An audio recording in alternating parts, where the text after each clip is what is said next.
Technology trainer and support specialist Scott Phillips sets all things professional aside to relax in his hometown with close, ample, and free parking. His spot has a seasonal menu that doesn't park food on the plate long enough to get a ticket.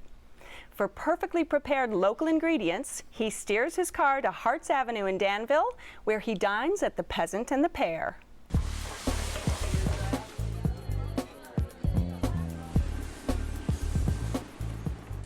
My name is Rodney Worth. I'm with the Peasant The Pear in Danville. We specialize in California Mediterranean cuisine, and we specialize in food that takes a lot of time and a lot of love. Our name, the Peasant The Pear, came about from peasant cuisine that we emphasize, and the pear orchards being in San Ramon in the Bishop Branch area was once the world's largest pear orchards. So we added the two together and we have the Peasant and the Pear. So our whole philosophy is simple food, taking really simple ingredients, cooking them perfectly, season them correctly, and serve them to you, and hope you're very happy. On our bar, it's a top shelf bar. All of our drinks are seasonal. We try to use the fresh fruits and vegetables of the season to create everything for our drinks.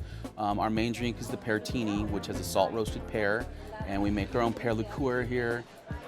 Our wine list is definitely California dominated, and we do pair up a lot of the sauces with the wines by the glass for each of the dishes. Our success is due to our customers. We do have a cult following, and they are the best to us. A lot of our diners are now our friends. They share holidays together, family, friends. This is a place that we have a lot of fun with, and we just have a great time being in Danville.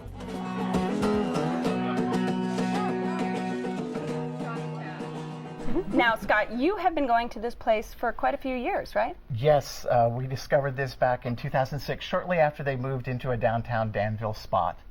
And although I was a little reticent to recommend it because it's our little neighborhood spot, opening it up to the rest of the world, it's just going to make it harder to get in. But it's worth it. It's worth the drive. That's right, you'll have clout now. Yes. Right. But you live in Danville, correct? I do. And it's actually, I don't even have to drive. I can walk. It's within walking distance, which makes it nice as well. You can stumble home. Yes, thank you. So what's your favorite dish? Well, I would probably say the lamb shank. I think that's what they're most known for. As a matter of fact, I think our local Diablo magazine recently said it's one of the 101 things to eat before you die. Ooh. And it's just fall off the bone tender, slow cooked, and it's served on a bed of gorgonzola polenta. It is just melt in your mouth, delicious. I'm hungry. Yes. Now, David, is the lamb shank, was that on your menu? It was, well, it came with one in our group. It was like a Fred Flintstone kind of lamb shank. I mean, the table wanted to tip over when I got on there, and it was delicious. But, you know, one of the things that always bothers me is when you go to a restaurant and you order a pork chop. I hate it when the pork chop is overcooked and comes out like the bottom of my shoe. This pork chop got it just dead on right. It was nice and juicy and as promised. So that made it. We had that the meal same good. Experience with the pork chop. One of the diners that I was with had it, and it was by far the best dish. It was the perfect bite with all of the potatoes and the spinach and then the nectarine. It was grilled. It was so amazing. Like all together, it just. Yeah, with a little demi-glace in there. That was good. It was a tasty dish. Well, and another favorite of mine, they always have some type of a lasagna on the menu, and they make all their pasta in-house. It's fresh made. It's just creamy, just delicious. And this time they were serving an eggplant lasagna. And I don't usually steer towards vegetarian dish, obviously, if I eat the lamb shank. But if you have to go vegetarian, it's delightful. And it has, eggplant, and it's got ricotta. But that's a rotating special that exactly, they have. it's a rotating, but there's always some type of lasagna on the menu. And what else did you have with them? We actually had some starters, which I would definitely go back just for the starters. We had the mussels and one of the flatbreads, and they were both so different, but it was, the mussels had this corn and the herbs and the wine broth, and it came with this grilled bread that you could just sop up all of the extra juice. So it was delicious. Speaking, you said wine broth, and speaking of wine, they have to have one of the best priced wine lists in I think the entire Bay Area.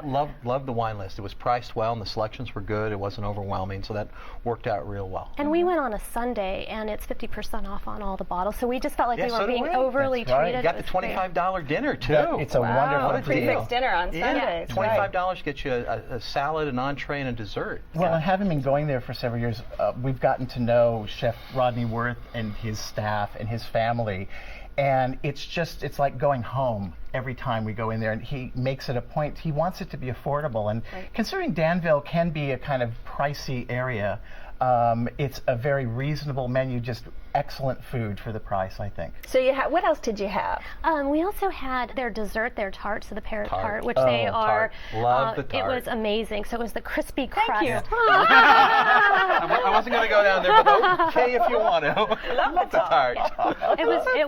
It was wonderful. Everything about it, just the crust of it was really crispy and then soft inside with a pear and it's caramelized. It was I got to delicious. tell you, out of everything we had, that was actually the favorite of the whole meal, was that tart. That's really good. Love that tart. Tart was great. You're right, nice and crispy. The pear was good. The ice cream was nice. Well, and they also have a lovely patio area in the back, and we went on a Sunday night as well, and just sitting out on the patio on a lovely summer evening, which we can get lovely summer evenings in Danville.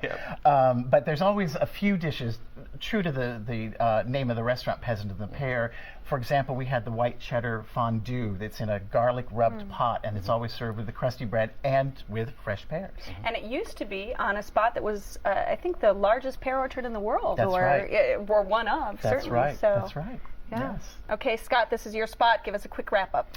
Well, it's definitely worth the trip to the East Bay, to Danville, to go to my favorite place, the Peasant The Pear in Danville. Chef Worth and his staff will make you feel like you're there for a Sunday dinner. All right, and Ruth Ann. I'll definitely return. I love that you can have a really warm meal in a great setting, fine food, delicious drinks, and good company. Okay, and David. Love the Sunday night dinner. Can't beat the pork chop. It was cooked perfectly. Okay, if you would like to try the Peasant The Pear, it's on Harts Avenue at Diablo Road in Danville. The telephone number is 925-820-6611. It's open for lunch and dinner Tuesday through Sunday with brunch on Sunday. Reservations are recommended, and the average price for dinner is around $30.